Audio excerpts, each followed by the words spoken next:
In this lesson, we're going to look at graphing exponential functions. Recall an exponential will have the variable in your exponent. And we're going to let a equals 1. So this is the parent function, so I have f of x equals b to the x. So my y-intercept, or my initial value, will be 1. b is any real number greater than 0 except for 1. And the reason we can't let b equal 1 is because if b is 1, 1 to any power is going to give you 1. So if I have 1 to the first, 1 squared, 1 cubed, those are all equal to 1. So I end up with f of x equals 1.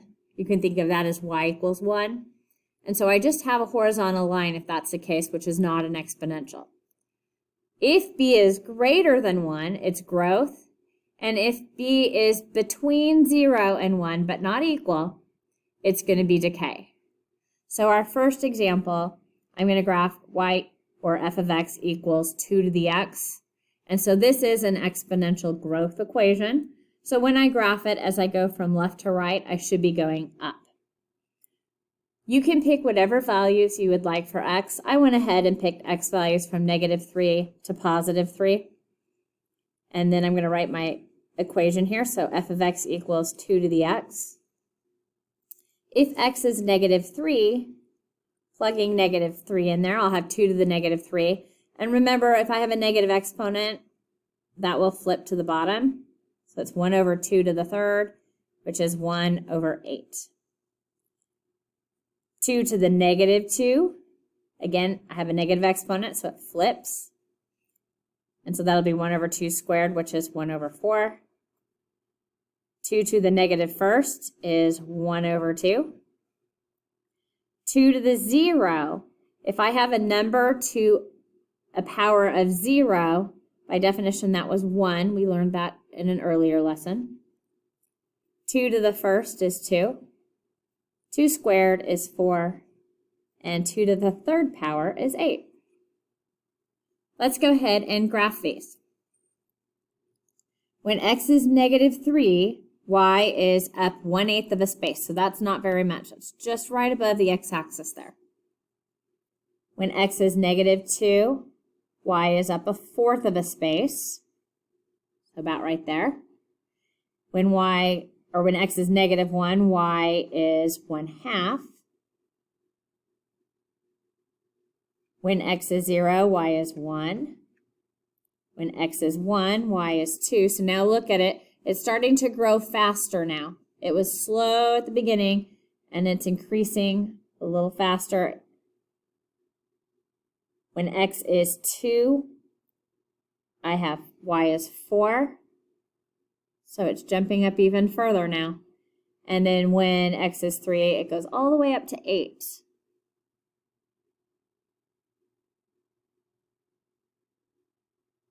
You're going to connect your points with a curved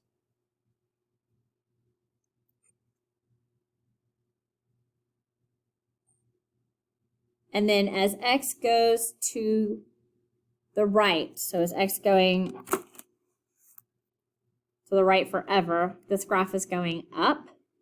This is going to be plus infinity. And as x goes to the left forever, your y values are going to go to 0. Notice it's getting closer and closer to that x-axis, which is the line y equals 0, but it's never going to touch or cross that axis. Because if I have a negative here, it just flips it and makes it a fraction. There's no way to make 2 to the x equal to 0 or to make 2 to the x a negative number. So your graph will never intersect or cross the x-axis. So when it says, does it intersect, you can say no.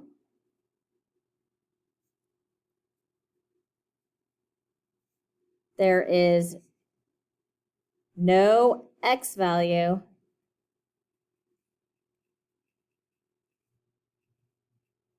that you can plug into y equals 2 to the x to make it equal to 0.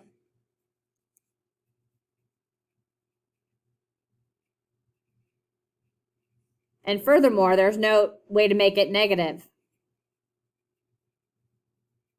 So it's never going to cross that x-axis. That's called an asymptote, a line that your graph gets closer and closer to, but it doesn't touch or cross. Your domain for x can be negatives, x can be positives, x can be 0. So your domain for this is negative infinity to infinity. It goes left forever, it goes right forever. It doesn't skip any values for x. The range, however, think of range as low to high or floor to ceiling, and the lowest this graph approaches is 0, but it never actually hits 0. So for interval notation, to show that it doesn't actually reach that, you're going to use a parenthesis. If it did go to 0, you'd use a bracket, but it doesn't. So you're going to have to put the parenthesis there, and then your graph goes up forever. So it's floor to ceiling or low to high.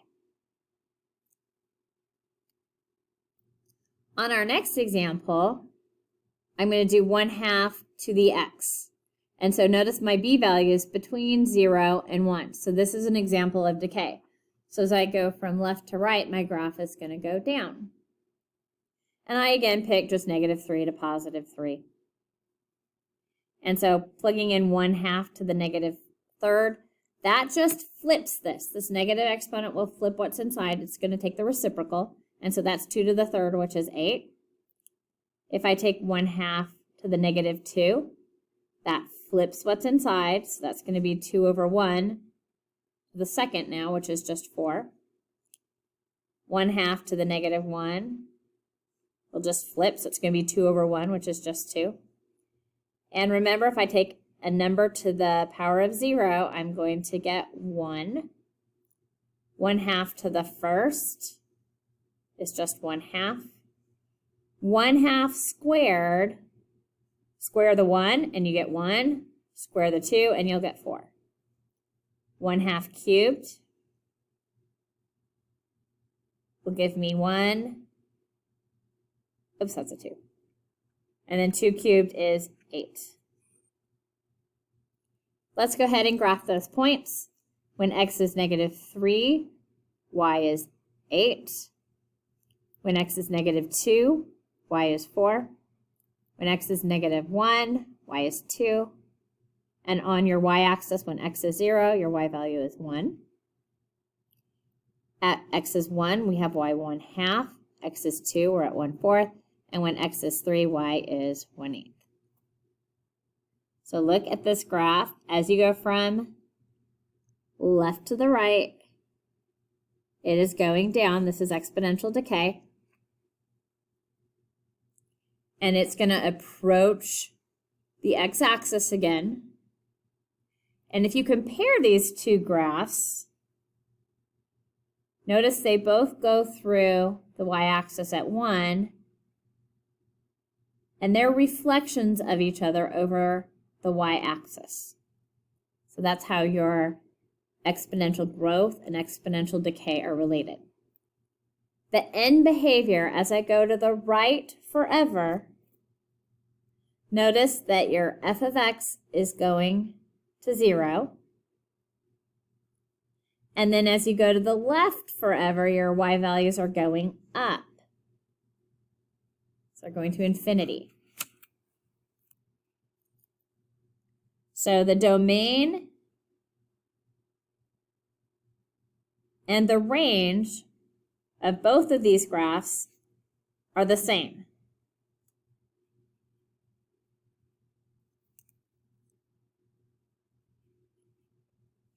So it's -infinity to infinity. The y-intercepts are the same as well.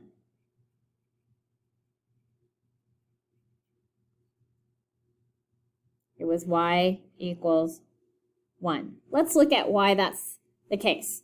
Your y-intercept is when x is 0.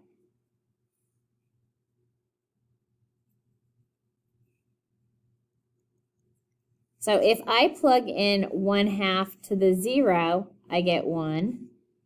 And if I plug in 2 to the 0, I also get 1. So that's why they are the same. And then the transformation that occurred is just going to be a reflection over the y-axis.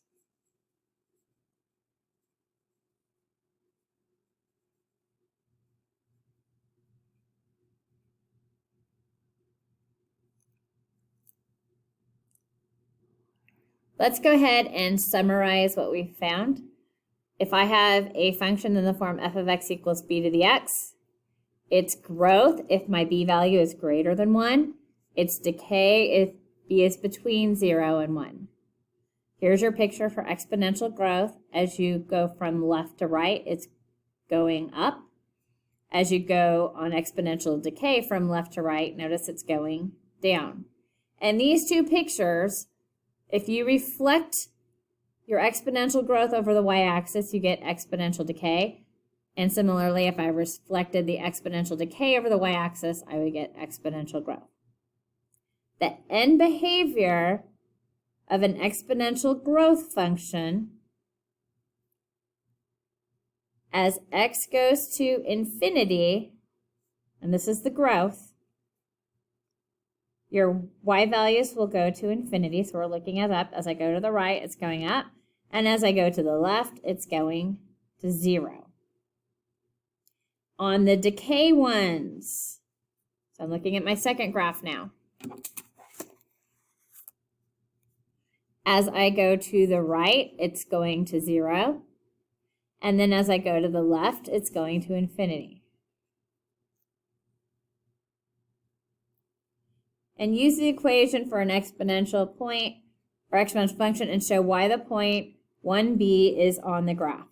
So if I let x equal 1, in my equation y equals b to the x, if x is 1, this is y equals b to the first, and that's just y equals b. So that's why the point 1b is on our graph. And then I can use the equation for an exponential function and also show why 0, 1 is on the graph. So if I have x equals 0, I have y equals b to the x, so y equals b to the 0. And remember, anything to the 0 is 1. So this is going to be 0, 1 for my point.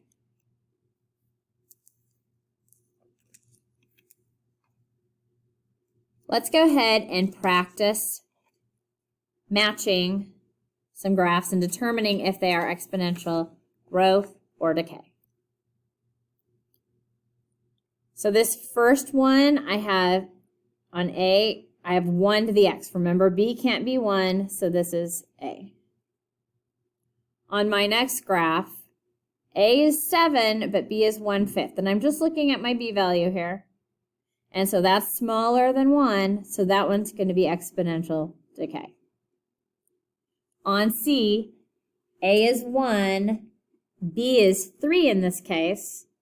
So this one is going to be, B is bigger than 1, so this will be exponential growth.